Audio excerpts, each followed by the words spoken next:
This week, I think there was only one day where we didn't see League of Legends action across the LEC, the LCS, and the LCK, because the LEC had Monday, Tuesday, and then they went Friday, Saturday, Sunday, and then the LCK fills in the second Thursday hit, or actually Wednesday hits Wednesday, Thursday, Friday, Saturday, no, Thursday. Regardless, for the first time in preparation for First Stand in just 2 weeks, I'm going to talk about all three of those regions in this video as we begin to prep for our first international event of the year. And the biggest storyline from this weekend, without a shadow of a doubt, is actually going to be the team that cannot attend First Stand, and that is T1, after getting reverse swept by DK. I think I'd read on Twitter that it was like the first reverse sweep in close to like 6 or 7 years. Regardless, when I went to bed on Saturday night, it was a very comfortable win in game 1 for T1.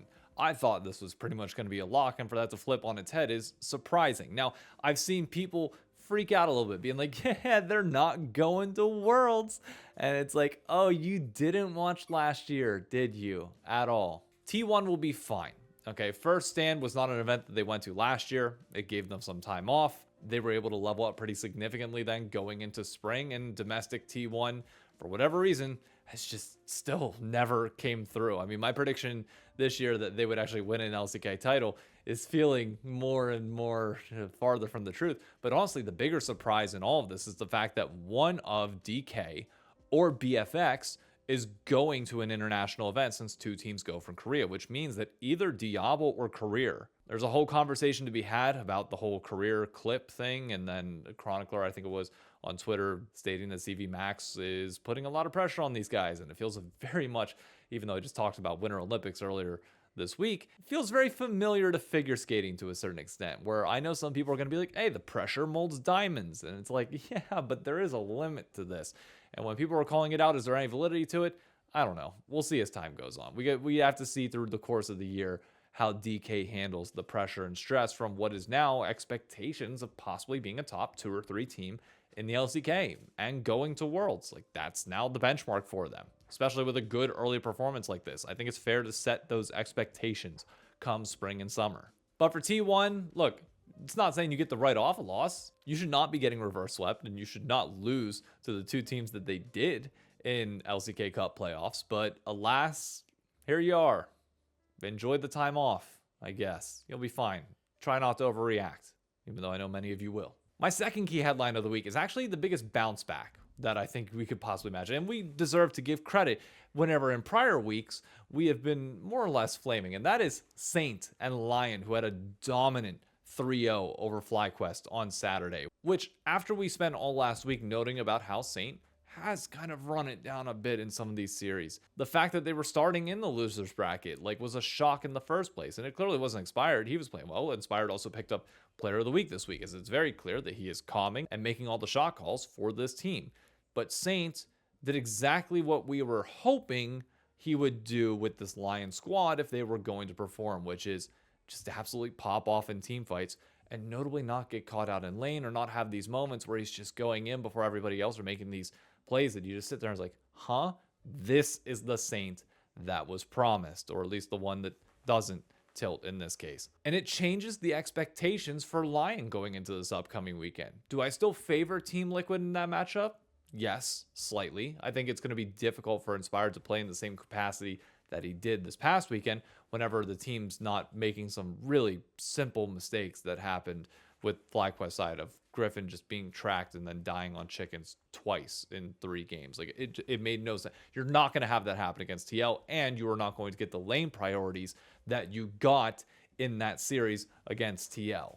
Morgan is looking like one of the best top laners in the league right now. He stepped up massively coming into this weekend, so I don't think that's going to be easy. But if Saint is performing at this level, it's going to be a banger series. And that's what we want coming off of a 9-0 weekend for the LCS and best of 5s. It was never close anywhere. But if Saint is performing on this level, hopefully we get something interesting. At number 3, we got what I'm calling the 0-win club, and the 2 different takeaways that you can possibly have from that, because there's 2 teams that are in this that I want to call out that came into playoffs and then just dropped donuts in both of their series. The first being Fnatic over in Europe, to which I would say, if you're a Fnatic fan, do you need to panic?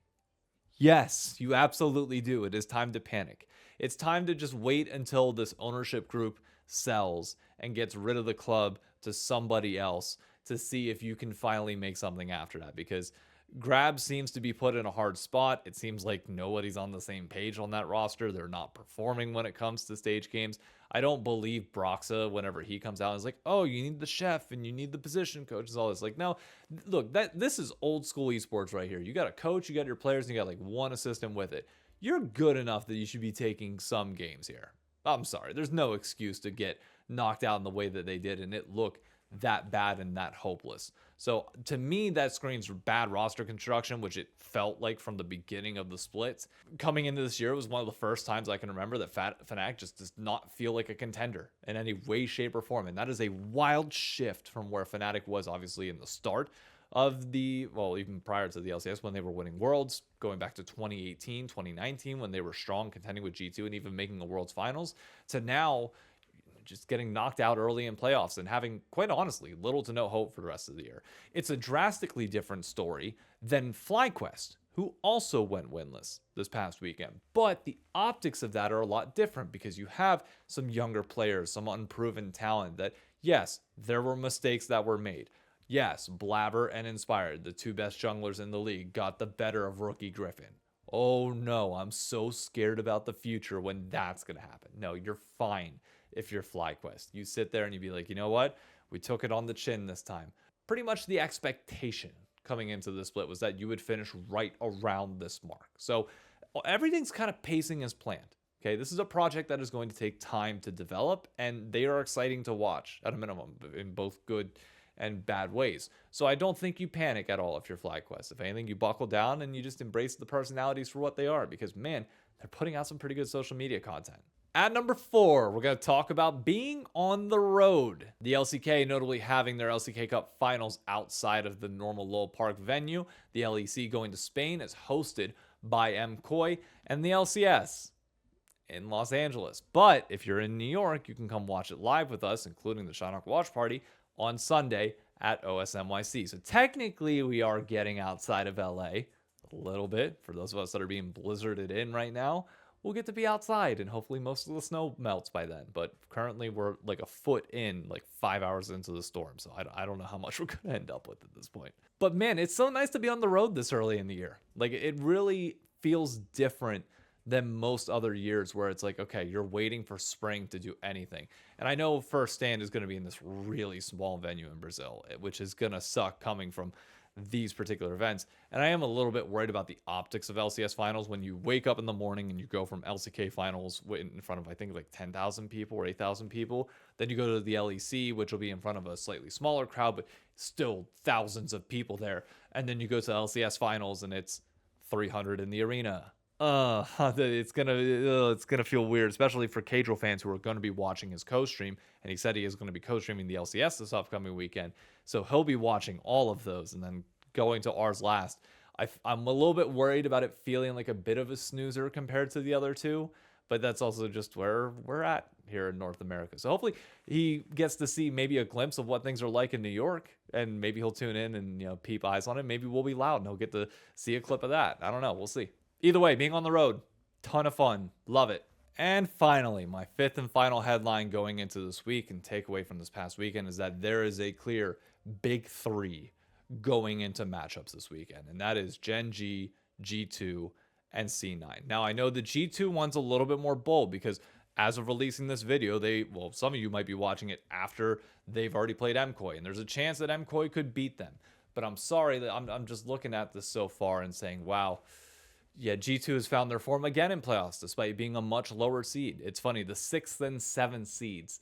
Yeah, 6, 7. Get your jokes out in the comments. Say whatever you want. I get. They are the 2 teams in the winner's bracket finals. Yeah, look, the seeding is what it is, but G2 feels like an inevitability whenever you get to the playoffs at this point. Same thing for Gen G. At a domestic level, they just feel almost unbeatable. And C9, with the LCS being a massive shakeup, I'm not going to say this is the same as prior years, but they very much do feel like the powerhouse of North America. So I think even though for the LCK, there are 2 teams that go to this international event, so by the time finals actually happens, it's not like there's as elevated of stakes as the other 2 regions. All eyes are on Gen G to make sure that they close this out and seal the deal and be the favorites going into first stand. For Europe and North America, it very much is, can anybody knock these two domestic titans off their pedestal? I wouldn't bet against it as of right now, which I predicted that G2 wouldn't win a thing this year. So that's not going to look great on me if that comes to fruition. But look, I just see the writing on the wall there. And as for C9, look, Lyon and TL have leveled up, sure, but they got to prove themselves to get to that final first.